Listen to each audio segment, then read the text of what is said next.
Maana umaskini unatesa. Yeah. Oh my. Umaskini unatesa. Sasa ubaya umaskini haujifichagi. Umaskini una dalili zake. Na dalili moja ya umaskini ni kuuliza maswali mengi kwa wakala kabla hujafanya muamala. Tena kwenye maswali yenyewe unaleta wingi, unamhusisha na wakala mwenyewe. Maswali yetu tunayajua bwana. Sikia. Ni aje kama kawa. Hivi ili mtu atoe 25 kamili. Inabidi tumtumie shingapi? Umtumie wewe na nani?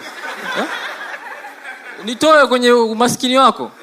Na kuna zile simu za uhakikisho zile. Simu za uhakikisho zile. Hello.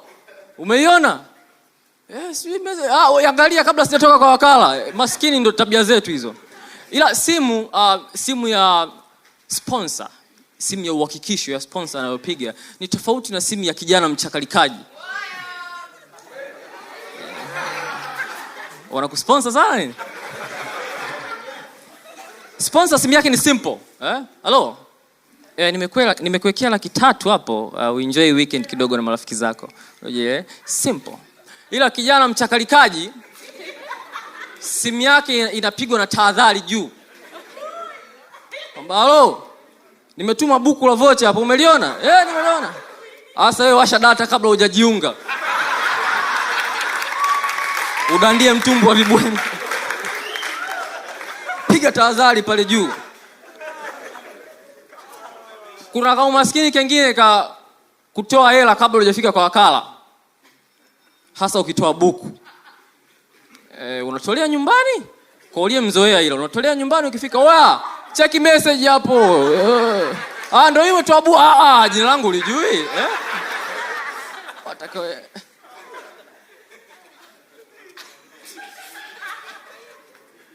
Pamoja na hayo yote umaskini una faida zake. Faida zipo.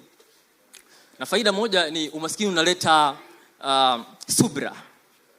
Subra na heshima. Ukiwa na hela ukienda dukani, ukaambiwa ametoka ameenda kuswali, msikilizie kidogo, amjui biashara.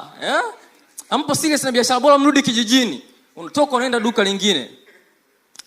Siku ya kukopa umeshapigwa. Kwanza siku hata namna unavoita ni tofauti. Wasemi dukani, wenyewe. Yaani unamtaka mwenyewe. Ndio anajua hali yako, umtaki mwanae, si ndugu mwenyewe.